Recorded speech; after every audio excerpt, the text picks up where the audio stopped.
My name is Hippie, Hippy. Just want to use hippie as a Yeah, nickname? yeah, that'll Okay. work. All right. You don't want to share your full name?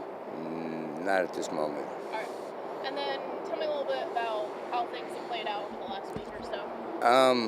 Well, we stood our ground. We were told that they would have us out of here by the 9th, and we are still here.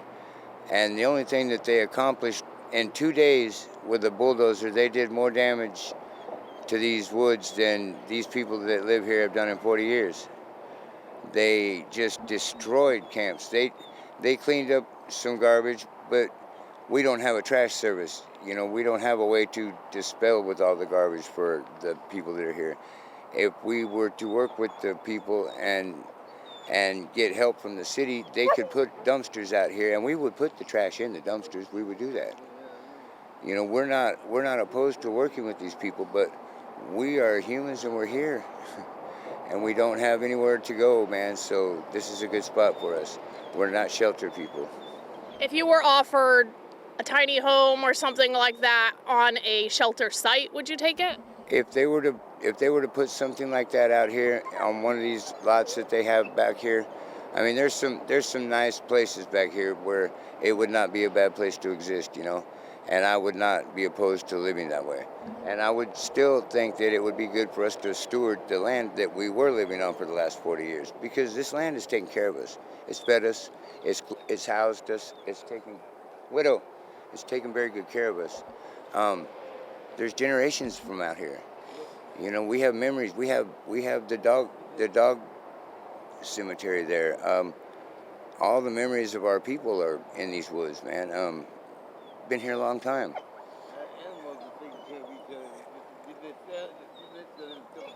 And if they want to call it a sanctuary for the birds, it's at the end of an airport runway.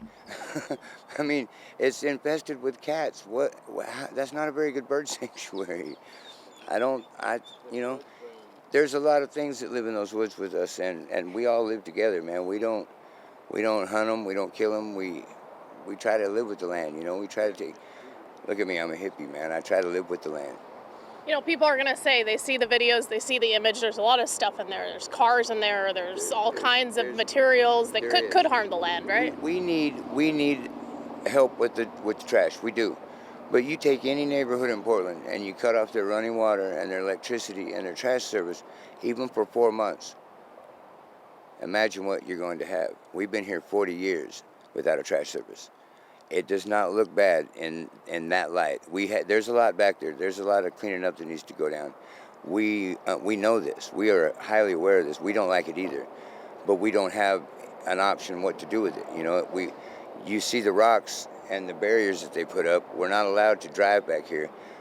Our people are elderly, a lot of them, and they carry their own 55-gallon bottles of water back here, and it keeps them in shape. I agree, but come on, man. I mean, we got to have a break somewhere along the way, man. If this community would help us as opposed to oppose us, we won't end up back on their sidewalks.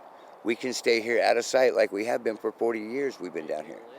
Anybody that needs help around here, they get it. They ask one of us, they get help. We do not deny helping these people that are here. So, I mean, I feel that we are a benefit to this area. There's people out there that are going to say, hey, I work really hard, I pay taxes, that's why I get trash, that's why I get bathrooms, that's why I get all those things. What would you say to them? I would agree with that. That is true. But you say that, that I'm unable to work. There's no way I can. You can see Grizz. There's no way Grizz can work. There's people down here that we have worked. We have done what we can do our whole lives. And this is where we've ended up. And I would tell you, man, that a lot of people that are watching this are one paycheck away from being here with me. So they should be careful how they judge, what's going on, because this economy is not getting better. It's getting harder, and it's going to get harder, and it's going to get harder. And there's going to be more of you coming here, man. So help make this a good place so that when you get here, you have a nice place to come to. What put you out here? You said you can't work. Can you tell me a little bit about that? Well, my daughter got murdered in 2007, and I lost complete I lost all my concerns for life, man. I don't care. I don't care about anything. There's nothing left to care about.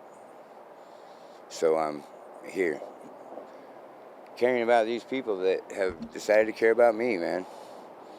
So if you were offered shelter, community space, anything like that, you would say no? I can't live that way. I live outdoors. I have for a long time now. It's not a bad life. I'm 60 years old. I'm not in bad shape for a 60-year-old man.